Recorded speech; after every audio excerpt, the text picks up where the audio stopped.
अगर धर्मेंद्र प्रधान को तो शर्म आनी चाहिए पब्लिक में आते हुए भी। उस आदमी ने जिस तरीके से बयानबाजी की है। शिक्षा मंत्री धर्मेंद्र प्रधान ने कॉकरोच जनता पार्टी को बताया दहशतगर्दों की बी टीम, जिस पर अभिजीत दिपके ने दिया मुंहतोड़ जवाब। इस वीडियो में हम इसी पर करेंगे बात। नमस्कार, 4 PM पर आप सभी का स्वागत है। दोस्तों, तो क्या अब छात्रों और युवाओं की आवाज उठाना भी दहशतगर्दी माना जाएगा? क्या सरकार से सवाल पूछना, शिक्षा व्यवस्था पर जवाब मांगना, पेपर लीक जैसे गंभीर मुद्दों पर प्रदर्शन करना, शिक्षा मंत्री का इस्तीफा मांगना दहशतगर्दों वाला काम हो गया है? ये सवाल इसलिए उठ रहे हैं क्योंकि केंद्रीय शिक्षा मंत्री धर्मेंद्र प्रधान ने कॉकरोच पार्टी को दहशतगर्दों की बी टीम बता दिया है। दोस्तों, पिछले कई दिनों से कॉकरोच जनता पार्टी देश भर में पेपर लीक, शिक्षा व्यवस्था की खामियां, युवाओं के भविष्य के सवालों को लेकर शिक्षा मंत्री धर्मेंद्र प्रधान का इस्तीफा लेने के लिए आंदोलन कर रही है। पार्टी लगातार देश के अलग अलग राज्यों में, अलग अलग शहरों में प्रदर्शन कर रही है। दिल्ली में कई दिनों से सीजेपी का प्रोटेस्ट चल रहा है। जी हां, कॉकरोच पार्टी की मांग साफ है, शिक्षा मंत्री इस्तीफा दें और छात्रों को जवाब दें। लेकिन देश के युवाओं, छात्रों को जवाब देने की जगह अब उन्हें दहशतगर्दों की बी टीम कहा जा रहा है। जी हां दोस्तों, नीट पेपर लीक को लेकर केंद्रीय शिक्षा मंत्री धर्मेंद्र प्रधान के इस्तीफे की मांग को लेकर दिल्ली के जंतर मंतर पर धरना दे रहे कॉकरोच जनता पार्टी के कार्यकर्ताओं का विरोध प्रदर्शन लगातार जारी है। इस बीच एक इंटरव्यू के दौरान शिक्षा मंत्री धर्मेंद्र प्रधान ने कॉकरोच पार्टी की तुलना दहशतगर्दों की बी टीम से कर दी। धर्मेंद्र प्रधान ने कहा कि जिन्हें डेमोक्रेसी में रिजेक्ट कर दिया गया था, वे भेष बदल कर आए हैं और अब सिस्टम के पीछे पड़े हैं। वे उन लोगों के लिए नारे लगाते हैं जो देश को बांटना चाहते हैं। अब जिस तरह से धर्मेंद्र प्रधान जी ने कॉकरोच जनता पार्टी को दहशतगर्दों की बी टीम बताया, उससे युवाओं और सीजेपी में आक्रोश बढ़ गया है। कोई देश के बेरोजगार युवाओं को कॉकरोच बोल रहा है तो कोई दहशतगर्दों की बी टीम बता रहा है। मतलब देश में आप अपने मुद्दों को लेकर आवाज उठाओगे तो आप पर ऐसे आरोप लगाए जाएंगे जो आपने कभी सोचा भी नहीं होगा।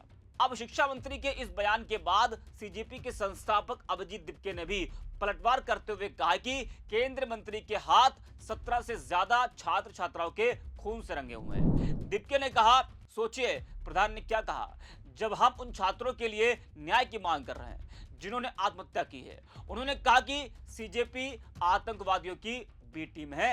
अभिजीत ने आगे कहा, शिक्षा मंत्री देश के युवाओं को आतंकवादी कह रहे हैं। सर, हम आतंकवादी नहीं हैं, हमें आप जैसे लोगों से देशभक्ति के सर्टिफिकेट की जरूरत नहीं है।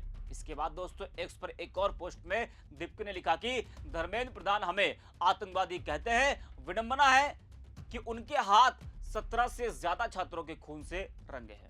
तो यह बड़ा हमला बोला है अभिजीत दिपके ने शिक्षा मंत्री धर्मेंद्र प्रधान के बयान के बाद। वही दोस्तों, शिक्षा मंत्री के बयान पर सीजेपी के साथ साथ विपक्ष भी हमलावर हो गया है।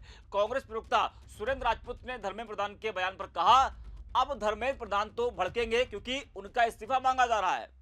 धर्मेंद्र प्रधान को तो शर्म आनी चाहिए। जरा आप भी सुनिए सुरेंद्र राजपूत को। अब धर्मेंद्र प्रधान तो भड़केंगे क्योंकि उनका इस्तीफा मांगा जा रहा है। जो लोग इस्तीफा, अगर धर्मेंद्र प्रधान को तो शर्म आनी चाहिए पब्लिक में आते हुए भी। उस आदमी ने जिस तरीके से बयानबाजी की है, उस आदमी के नेतृत्व में जिस तरीके से नीट की परीक्षा हुई है, जिस तरीके से 22 लाख बच्चों का ही नहीं 22 लाख परिवारों का भविष्य खराब हुआ है, वो सारी की सारी चीज़ें धर्मेंद्र प्रधान को तो नैतिकता के आधार पर अभी तक इस्तीफा दे देना चाहिए था, लेकिन वो बेशर्म की तरीके से अपने मंत्री पद पर चिपके हुए बैठे। तो सुना आपने। अब जिस तरह से कॉकरोच जनता पार्टी को धर्मेंद्र प्रधान ने दहशतगर्दों की बी टीम बताया है, उससे उन पर लगातार हर तरफ से हमले बोले जा रहे हैं। वहीं दोस्तों, कॉकरोच जनता पार्टी को अब किसानों का भी साथ मिल गया है। सरकार पर दबाव बनाने के मकसद से संयुक्त किसान मोर्चा ने जंतर मंतर पर सांकेतिक धरना दिया है और प्रदर्शनकारियों के साथ एकजुटता दिखाई। वहीं देश की खाप पंचायतों ने जंतर मंतर पर चल रहे युवाओं के निर्णायक आंदोलन को पूर्ण समर्थन दिया है। अन्याय के विरुद्ध आवाज उठाने के लिए 28 जून को सभी खापे, किसान एवं सामाजिक संगठन जंतर मंतर पर मौजूद रहेंगे। जी हां, तो किसानों ने भी खुलकर अब सीजेपी का साथ दिया है।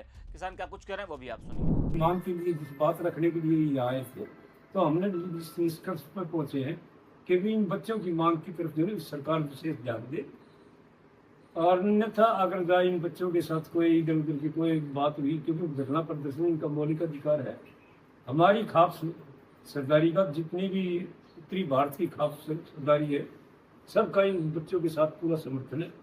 और आने वाली 28 तारीख को इतवार को ज़्यादा से ज़्यादा हम अपने खाप ये किसान संगठन, ये सामाजिक संगठन सभी को आह्वान करेंगे, क्योंकि ज़्यादा से ज़्यादा वहाँ जंतर मंतर पर पहुँच के धरने पर 28 तारीख को अपनी डिस्कशन करें और अपनी बात का जायजा लें और सरकार से अपनी मांग मनवाने के लिए जितना जो भी प्रोग्राम करेगा, जो भी आगे प्रोग्राम रखेगा, वो 28 तारीख को निर्णय है वहाँ जाके दिल्ली जंतर मंतर पर।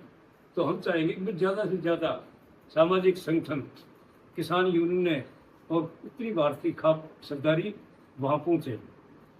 मैं डॉक्टर ओम प्रकाश धनखड़, कोऑर्डिनेटर सर्व खाप पंचायत और धनखड़ खाप का प्रधान, सभी से उत्तरी भारत की खापों से आह्वान करता हूँ। तो सुना आपने, किसान भी कॉकरोच जनता पार्टी के प्रदर्शन में अब शामिल होने जा रहे हैं, जिससे सरकार की टेंशन बढ़ गई है, क्योंकि किसान जब अपने पर आते हैं तो सरकार को झुकना ही पड़ता है। इससे पहले आपने कई बार देखा है, पिछले कई दिनों से कॉकरोच जनता पार्टी धर्मेंद्र प्रधान का इस्तीफा मांगने के लिए सड़कों पर है, लगातार वो प्रदर्शन कर रही है और शिक्षा व्यवस्था में सुधार की मांग कर रही है। कॉकरोच पार्टी का कहना है कि जब तक शिक्षा मंत्री धर्मेंद्र प्रधान अपने पद से इस्तीफा नहीं देंगे, तब तक छात्रों का प्रदर्शन जारी रहेगा। इस वीडियो में इतना है। 4 PM कोई भी लड़े वो अच्छा है और हम उनके समर्थक भी हैं। अगर कोई बुरे काम के विरुद्ध आवाज उठाता है, देश को बचाने के लिए कोई आवाज उठाता है, तो हम उसके साथ में हैं। हमारा नैतिक समर्थन तो सभी आंदोलनकारियों के साथ में। 25 तारीख चंडीगढ़ मीटिंग में आपने जिन को बुलाया है, वो agree to come and join with you? बहुत से एग्री हैं, बहुत से एग्री हैं, सैकड़ों संगठन आएंगे।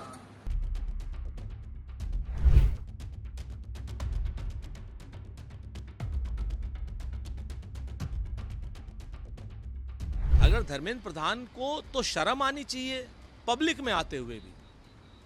उस आदमी ने जिस तरीके से बयानबाजी की है,